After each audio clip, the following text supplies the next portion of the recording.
Good morning and welcome back to my channel.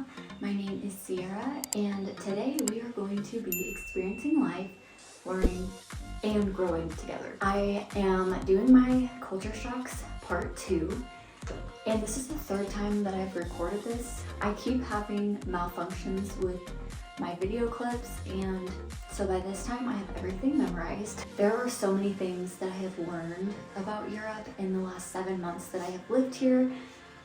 I have done culture shocks in the past, but it was prior to me moving here and me only being here for a couple of weeks. After being here for 7 months and getting to travel and see so much more of Europe rather than just Romania, I feel like I have such a better idea of what Europe entails as a whole. Obviously, every part is not going to be the exact same, but I feel like the list that I have will encompass most of Europe. So I have my caramel latte and my list of culture shocks. So let's get started. Okay, one thing that is so different between America and Europe is the bread culture.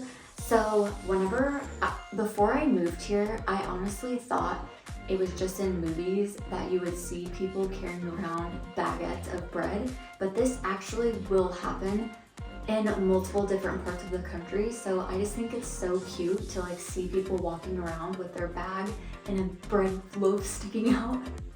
It's literally the cutest thing ever. To go along with that, the bread in Europe is literally like none other. It is so fresh, and especially at supermarkets, whenever you go, you have a bakery section with different types of fresh baked bread, and they even have bread cutting machines in the grocery stores. So after you get your fresh loaf, you can cut it up into however many slices you want. This is so convenient and so awesome. And honestly, back in America, I had the hardest time finding real bread without a lot of added ingredients. Even the fresh baked bread that I could find at the healthier food stores was still not that good for you. So this is something that I'm absolutely going to miss about Europe. A couple of things whenever you go out to eat at a restaurant in Europe that are different compared to America is, number one, if you order a drink, most of the time it won't come with ice. Sometimes you'll be asked if you would prefer to have the drink room temperature or cold. I feel like this mostly applies to water, if you order a water, but I have had this sometimes getting a room temperature soda, which I honestly don't mind, but it's so different because not only will you be asked that, but usually the drink won't come with ice. And in America, I don't know why people are literally obsessed with ice. And I feel like if you order an iced coffee like this, your drink will be this full with ice, and then the rest will be your drink. You just get way less that way, and it completely waters it down. So I love that Europe doesn't add ice in their drinks most of the time. And it's funny because the first time I experienced this, I got a Coke at McDonald's. So it came in a cup like this and it had no ice in it, and I was so shocked. But I can just remember growing up, my dad would always ask for light ice in all of our drinks because they just way overfill drinks with ice. I also love that at restaurants, you'll be asked if you want still or sparkling water. I just think this is so fun because in America, ordering sparkling water at a restaurant isn't very common. I don't honestly know that I've ever seen that before in my life, but here in Europe, it's so common to have sparkling water, and I have actually fallen in love with it and prefer that over still water. So that is something I will definitely miss. One sure tell sign that you're an American is if you ask for Diet Coke instead of Coke Zero. Now, I think I have heard that Diet Coke is still offered in some parts of Europe, but for the most part, it's going to be called Coke Zero instead of Diet Coke. From my opinion, I think this is around the diet culture. In America, I feel like the diet culture is so strong. I think that Coke Zero and Diet Coke are a little bit different, but if you ask for Diet Coke, people will know what you mean, but they'll definitely know that you're American. Also, I love whenever you order a drink at a restaurant, they bring you the entire bottle of that drink. If you order a Coke, let's say, they'll bring you a small empty glass, and then they bring you the entire glass bottle of your drink to the table for you to pour into the glass.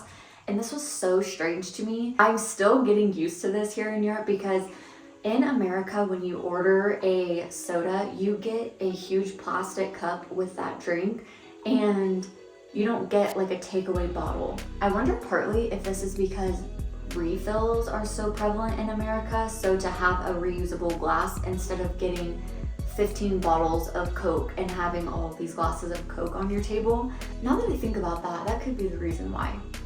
But I love getting a full bottle of my drink, because if I don't drink it all, I can take it with me. I still don't like using the little glass. I'll just drink it straight from the bottle, and I'm sure people think that's so weird.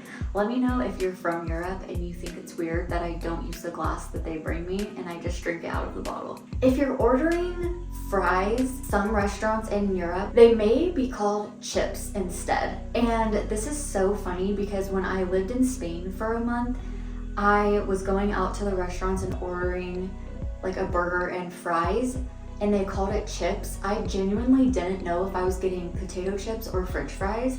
I ended up getting french fries, but I just thought it was so funny. I have never heard it called chips before in person, so I just thought that was so cute. Also, if you order a pizza, be prepared for it to come uncut. They'll give you a fork and a knife so you can cut it up yourselves.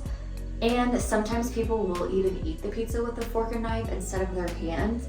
And this is such a different thing than how America eats pizza. So once we move to Europe and order pizza out, I'll always check around the restaurant to see if we're the weirdos eating it with our hands, or if other people will be as well.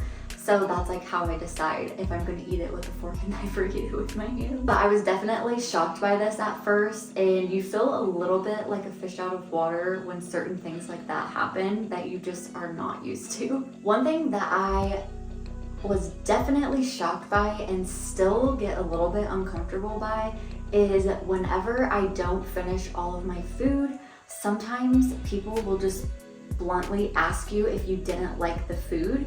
And in America, if you don't finish your food, no one will ever comment on it. They'll never say anything to you. You could literally take one bite of your sandwich and leave it on the table. And I think the main reason why this happens in Europe is because most restaurants are locally owned, so those restaurants take a lot of pride in their food and in their cooking. So I definitely don't think that people are trying to come off any type of way, but it has made me uncomfortable a couple of times. Whenever I was in Spain, we went to a Greek restaurant, and I was just not that hungry, so I ordered an appetizer. It was like bruschetta with tomatoes and some other things on it, but it honestly was so much bigger than I was expecting, even for an appetizer, which is supposed to be like a starter. There was like 6 pieces of bread with different toppings, and I think they ate 4 to 4.5 of them.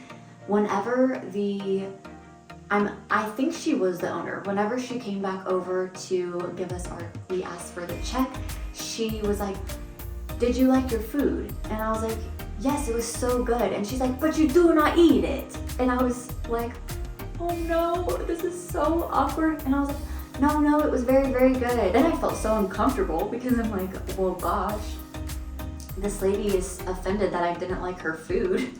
So that has just been a completely different experience for me. And as well, if you ask for leftovers, you might get some weird looks at certain places. So in America, it is so common to have leftover food and to get a to-go box for whatever you didn't finish. But here in Europe, like, not as common to take your leftover food that you didn't finish. Keep in mind as well, whenever you're done eating your meal, you have to ask for the check in Europe. And I've had a lot of controversy about this in my comments, but honestly, either way does not bother me. So in America, because everything is so fast-paced, they will bring you your check midway through your meal. You'll pay at your convenience, and then you can just leave whenever you're finished. In Europe, you have to physically ask for your check whenever you're done. And this is because people just spend so much longer at restaurants, so it's common to go out and eat or get coffee and be out for 3 to 4 hours. And in America, everything is just so fast. Even though they're like, oh, take your time, pay whenever you're ready, but you do feel like you have to pay and leave right away. So this has been different for me to get used to because I am so used to just like eating, paying, and leaving as fast as possible. But people definitely slow down and just take their time here in Europe, which I actually really like. Also, I've seen sometimes that they'll automatically add the tip into your total, which I personally like because then that way nobody can ever be left out and not get a tip, because I feel like it's so common for people to just not tip. That way I feel like it never gets missed, and if they go above and beyond, then definitely leave some more on the table. I know that that's not universal across Europe, but I have seen that in some of the different countries that we travel to while being here. One thing I'll never be able to get over about Europe is that public restrooms are not always free. And this is a major issue, especially if you have an emergency. It can be life and death in some of those situations. So for example, when we went to Paris and I had to go to the bathroom, we stopped in a local shop and they let me use the bathroom, but they did want us to buy a drink. So I get it, I totally get it, because it's a service at the end of the day. They're providing a service for you. So it's nice to be compensated for that because they still have to clean and upkeep the restroom and all of that. But honestly, because I have a super sensitive stomach, this can be really frustrating for me. Honestly, cause so much anxiety for me because you just never know where you're gonna be able to go to the bathroom. Just being honest. One thing that was really interesting upon moving to Europe is how different the breakfast culture is. So in America, it's so common to eat super sugary breakfast, sugary cereals, waffles, pancakes, all of that kind of stuff. Like, oh my gosh, look at these delicious pancakes.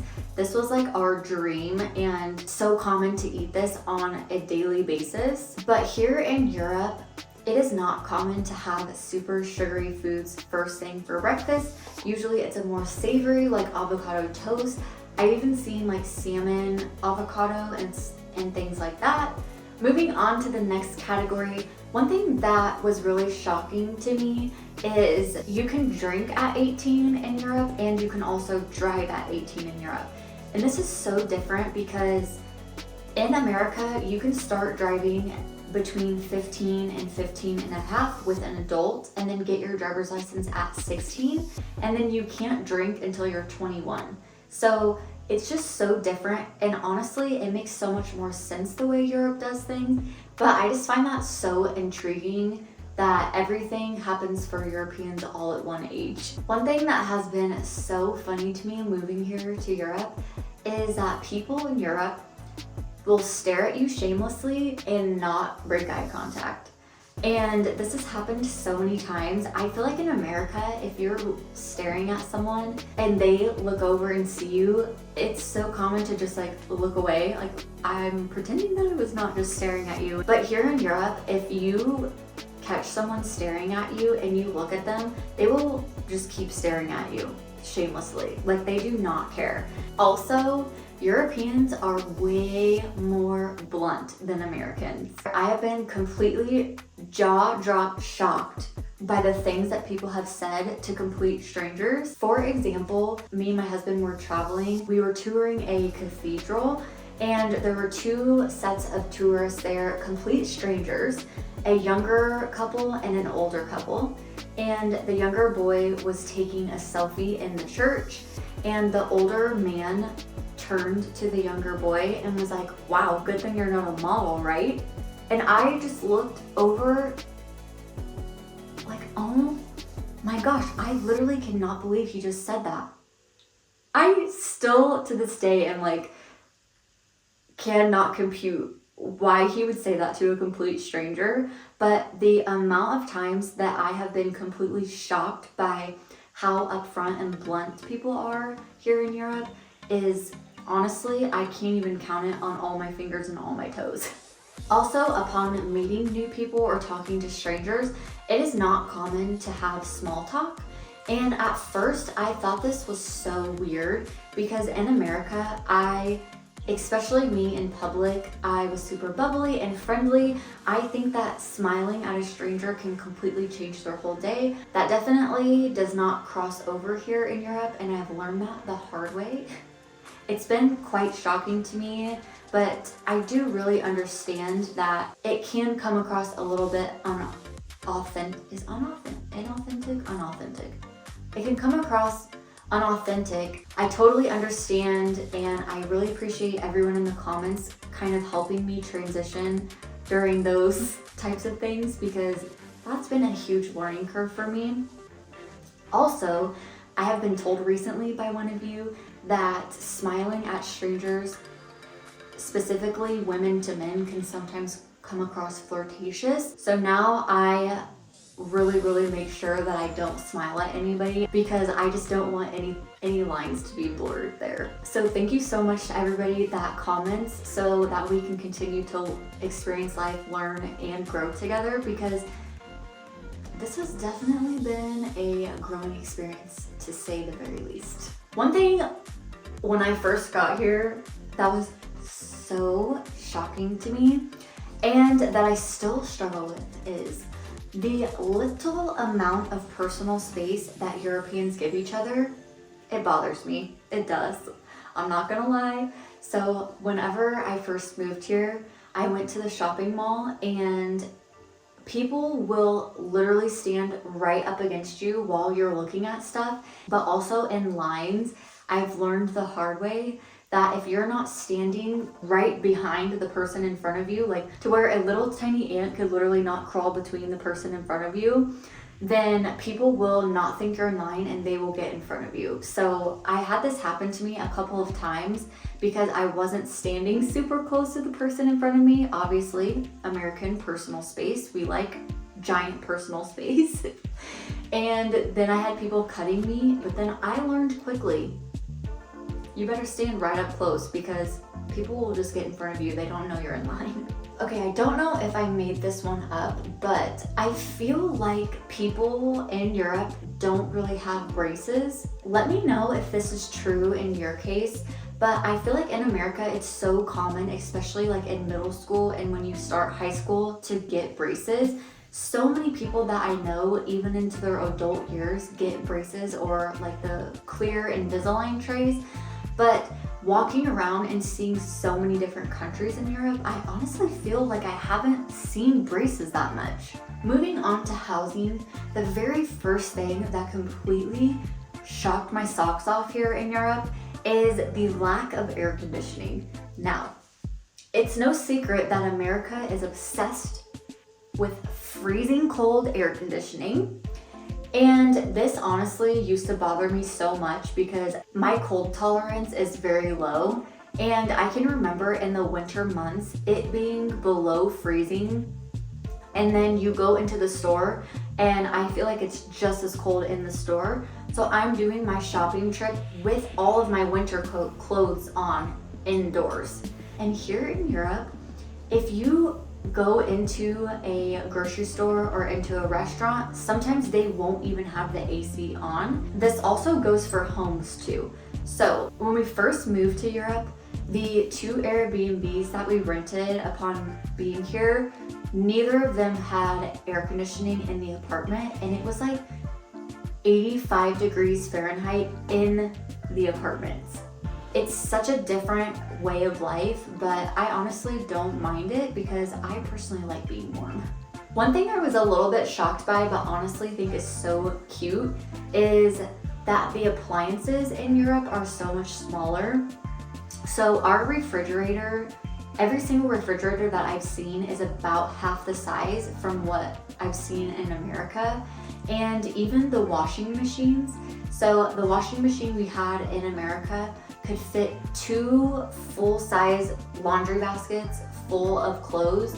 The washing machine I have here could probably fit like 1/4 of that. So what 1 load would get me in America will get me like 4 loads here in Europe. Something that I've seen that is really interesting is the lack of microwaves here. So we've been in Europe for 7 months and we still don't have a microwave in our apartment. But in America, I think it's really standard. You'll even have microwaves built in like above your stove usually in America. So it's definitely different, but I don't miss my microwave at all. One thing I was so shocked by when I moved to Europe was how different the pharmacies are here. Let me set the scene for you. So pharmacies in America, so behind the counter you'll have prescription medications that your doctor ordered for you, and then you'll have an over-the-counter section where you can buy ibuprofen, cold medicine, etc., etc. There's even a toy section. Sometimes you'll have little grocery items. Some even sell alcohol. You can buy alcohol, you can buy milk. I've seen ice cream there, shampoo, conditioner, a whole makeup section. You can buy greeting cards like birthday cards and Christmas cards for people. So I feel like pharmacies in America are a one-stop shop where you can buy so many different types of things, not just drugstore items. But in Europe, a pharmacy is strictly a pharmacy, and your over-the-counter items are going to be like skincare items and sometimes like your healthier foods in certain pharmacies I've seen. If you need ibuprofen or something like that, in my experience from all of the pharmacies that I've seen across Europe, is your medications will be always behind the counter. Okay, 2 things that were so funny to me when I first moved here is seeing a grocery store in the shopping mall. In America, I have literally never seen this in my life, and in Europe, it is so common to see grocery stores in the mall, which honestly makes so much sense because you can go do a little bit of shopping, get a little bit of groceries all in one place. You still do have grocery stores that are separate. If you do self-checkout in the grocery store, usually there will be a gate and you scan your receipt to get out. I can remember when we first moved here and used the self-checkout, trying to figure out how to leave the store was so confusing. We were completely blocked in by the gates. There was no way for us to get out. And I'm just looking around, trying to figure out, waiting for somebody to go in front of us to leave so we could figure out how to get out. I can only imagine what people were thinking when they saw us just standing there, like so confused. How do we leave the store? And the last thing on my list that was shocking, but that I honestly love and will continue to do, is bringing your own reusable shopping bags. It's so common in America to have plastic grocery bags. If you get plastic bags at the grocery store in Europe, you do have to pay for them, so they're not free, which is another thing that's really different than America. But I love how conscious Europe is of plastic and just trying to be more sustainable. Thank you so much for watching my updated culture shocks part 2.